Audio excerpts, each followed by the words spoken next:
Tuli London era nga bannayuganda mu Bungereza bajjidde ddala mu bungi okwaniriza His Excellency the Elected President of Uganda Kyagulanyi Ssentamu Robert Bobi Wine ku kisaawe e London. Baganda baffe bannayuganda tweyanziza, mwebale kwagala His Excellency, mwebale kumulaga mukwano, mwebale kujja mu bungi bwe mutyo okumwaniriza. Bannange tusiimye nnyo, tusaba Katonda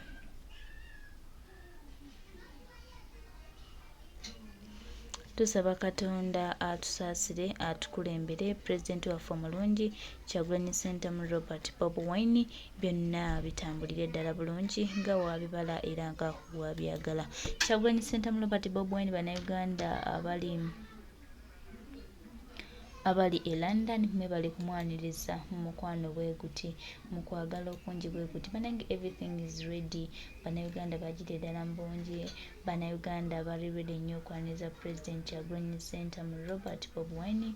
So baganda baffe tubasaba mugule tikiti olunaku wabulayo lumu, olunaku lwa Saturday tugenda kuba namukulembeze wa ggwanga His Excellency the Elected President of Uganda Kyagulanyi Ssentamu Robert Bobi Wine atudde just alinze bulinzi okulayira, ate ng'era tumanyi ssaawa yonna pulezidenti w'abantu omulonde Kyagulanyi Ssentamu Robert Bobi Wine ajja kulayira. Era ffe tutambulira mu kukkiriza, tulina okukkiriza nti pulezidenti waffe omulungi ow'abannayuganda omulonde Kyagulanyi Ssentamu Robert Bobi Wine ajja kulayira. Kankulaga embeera nga bwenti, embeera nga bweri e London. Kyagulanyi Ssentamu Robert Bobi Wine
ave London tulinammwe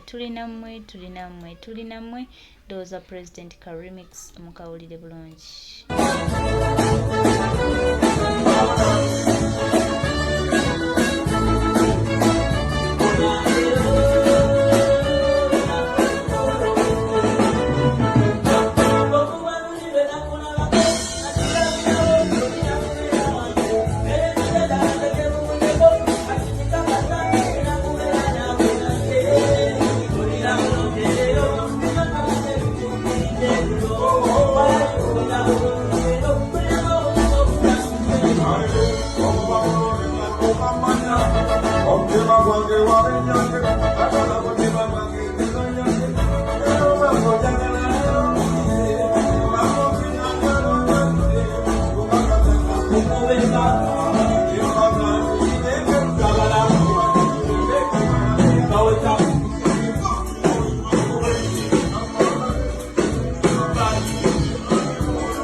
kigenda kutokota baganda bange. Kyenyiza okubagamba nti baganda baffe ab'e London, His Excellency Kyagulanyi Ssentamu Robert Bobi Wine ali nammwe era buli kimu kiri set, buli kimu kiri well prepared.